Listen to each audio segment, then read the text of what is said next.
बाळकाचा रक्षण प्राण यमकाळ उभे चिरेन निज सामर्थ्य करुणिया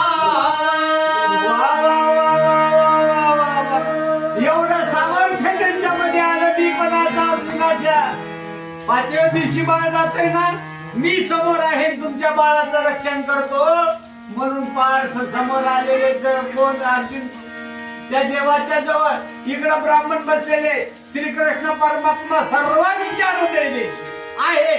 पण श्रीकृष्ण परमात्म्याला न जमता मी पण आज जागृत होऊन अर्जुन समोर आला आणि तुमच्या बाळाचं संरक्षण मी करतो.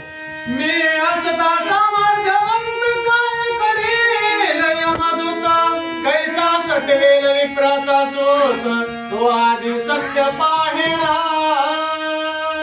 ब्राह्मणाचा मुलगा कशा प्रकारे निघून जातो आणि एक लोकांना कसं काय इथं बांधून टाकतो एवढं सामर्थ्य माझ्यापाशी आहे.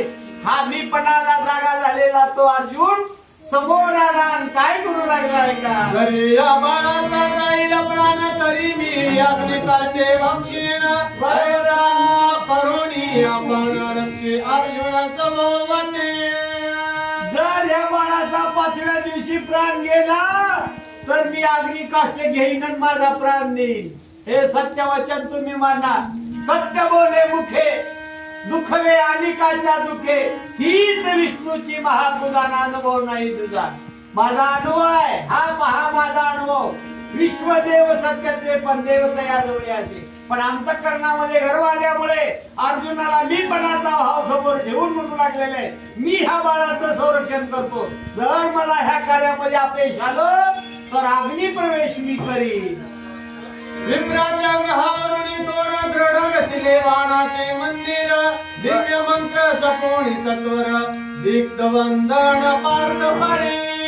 त्या ब्राह्मणाच्या लेकराच्या बाजूला हे आपल्या बाणाचं जाळं तयार केलं त्याच्यावर मंत्र अभिप्रेत केले आणि त्या बाळाच्या भोवती सगळ्या बाणांचं जाळं निर्माण केलं.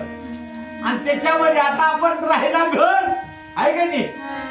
कशासाठी बांधतो निवाऱ्यासाठी बांधतो संरक्षणासाठी बांधतो. तशा प्रकारे त्या बाणाचं घर केलं आणि त्या बाळाचं संरक्षण व्हावं म्हणून त्याच्यावर मंत्र प्रक्षेपण केले.